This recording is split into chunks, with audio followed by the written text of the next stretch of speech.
the focus of this film is on flame retardant chemicals, although you also get the impression that's sort of a drop in the bucket of other chemicals in our lives. So how much should we be worried about all those other 84,000 chemicals, besides the fact that you've chosen in this film to focus on flame retardant ones? I mean, some days you wake up and you just want to jump out the window because it seems like there's risk everywhere. And particularly when it comes to the environment, there's so many things. If you choose to look at it from a lens of hopelessness and despair, there's reasons to feel that way. However, I think, what we see here is an example of good citizenship, good journalism, good investigative journalism. I mean, if this film, we're interested in flame retardants, obviously, and chemicals more broadly, but, for us, Kirby and I were just talking about this, one of the most inspiring moments for us as filmmakers was our visit to the Chicago Tribune and the reaffirmation that investigative journalism still can do wonderful things, as it did. And we saw this happen as you did, as you experienced this film. When we started, it was a tiny story about perhaps some legislative reform in California, and we experienced it as you did. So I think what you have to do is you have to pick this off piecemeal and look at every little situation. So putting aside the fact that we live in the time of climate change and we're all awash in chemicals, there's some very practical things, and that is that we all know people that are going to buy a new piece of furniture soon, right? So when they go to the store and they buy that piece of furniture, why not buy the one that doesn't have toxins in it? And if everybody that went to the store that bought a piece of furniture simply bought a piece of furniture that wasn't toxic, in 30 years from now, our children and grandchildren will be living in a less toxic environment. And there's another documentary filmmaker out in the audience somewhere that's going to pick another chemical and another chemical. And the consumers can speak with their wallets and they can make the difference. So, God, let's do something, right? It's too depressing just to sit back and take Paxil or, whatever, right? You're someone who's been part of this fight for a long time. What does watching this film make you think about? I've been out of politics for 4 years now, so I'm a little bit more removed from it, although I'm still involved in what's going on in Washington. It makes me feel reinvigorated, like even though I have a little baby, maybe I should be running for office again sometime soon. But in reality, it's kind of overwhelming because right now we have a bill in the U.S. Senate. It was sponsored by Senator Lautenberg, who passed away, and the mantle has been picked up by a couple other senators, including Senator Gillibrand from New York has been a major promoter. And it's really important that this bill not just happens in Little Maine and California, but lots of bills on lots of chemicals happen all over the country. And really the U.S. Senate and Congress needs to do something about it. Unfortunately, what you saw in California is magnified times probably 1,000 in Washington. I think everybody knows how dysfunctional Washington is right now. And right now we're seeing that with this bill in the U.S. Senate. The U.S. and the international chemical industry is very, very powerful, and they're making progress challenging. So, what I hope happens is that a lot of Americans see movies like this. They understand that these chemicals are impacting their families, impacting their health, causing cancers, all the things that we heard about in this film. And they also get angry, and they call their politicians, and that politicians get a little more, gumption and say, okay, the chemical industry is very powerful and they have a lot of money, but it's more important to protect people's health. I think everybody in this room would hear the argument of, do we protect babies or do we protect the chemical industry's profits? And it's not a difficult decision. And yet we're not able to make progress in Washington, D.C. and in a lot of states around the country. So I feel really proud that we were able to do something in Maine. But it's invigorating to see this movie, but it's also depressing to be reminded that we have a major uphill battle in Washington. We met these amazing people who've been on the ground, Hannah, Tony, Karen, and others in our film who've been working on this issue, who just needed a mouthpiece to be heard. And they were amazing people. We used no narration in this film.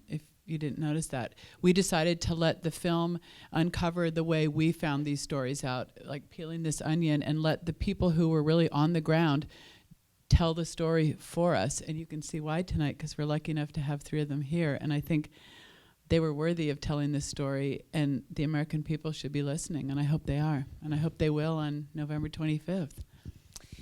Karen, coming from the firefighting community, how much awareness is there about this? How much activism is there? Because firefighters, it's hard to ignore firefighters in politics.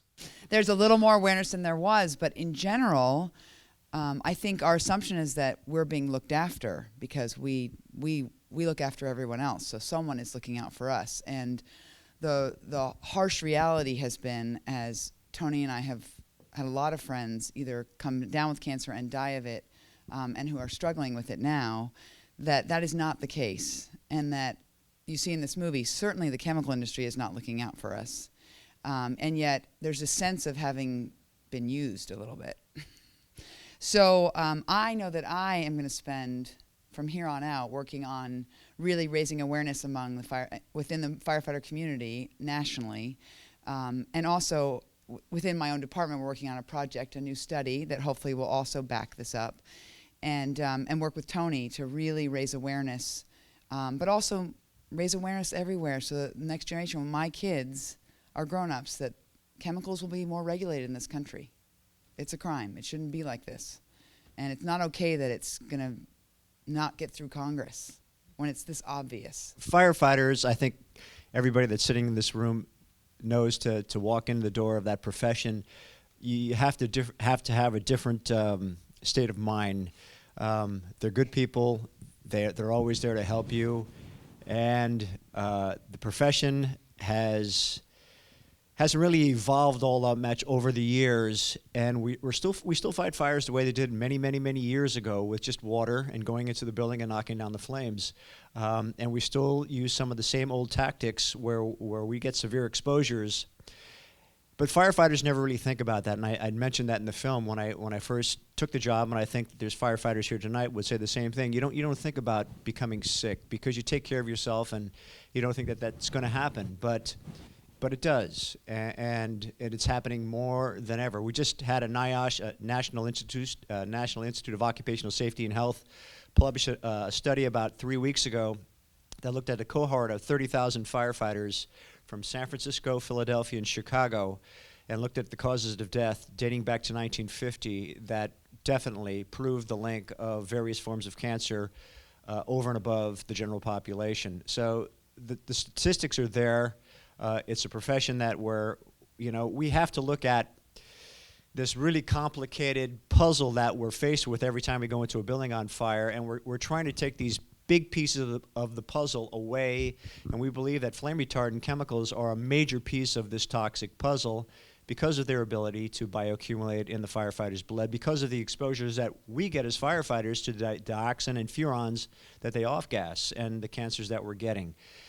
And it's a battle on the state level, it's a battle on the national level, and with the help of Kirby and Jamie, this is going to put a spotlight on what's going on in our profession and what's going on in the lives of our children and our families. And hopefully Congress is going to wake up to see the reality of the situation.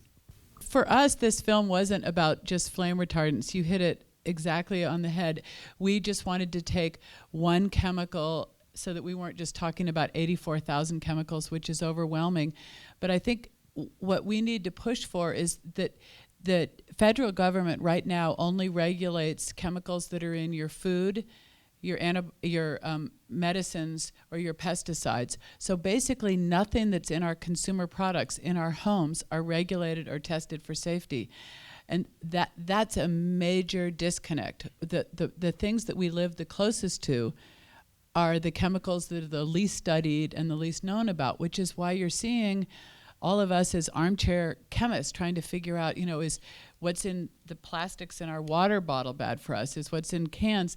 Because we don't know. And it's not necessarily that they are, but I think that we need sane chemical reform where the chemicals that are in our consumer products are tested for safety, and that we have some sense of knowing what they are. And I think we as citizens need to demand it.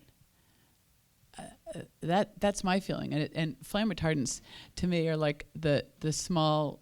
It was just the simple step into a bigger story. I want to thank you all for coming, and thanks especially the team from DOCNYC.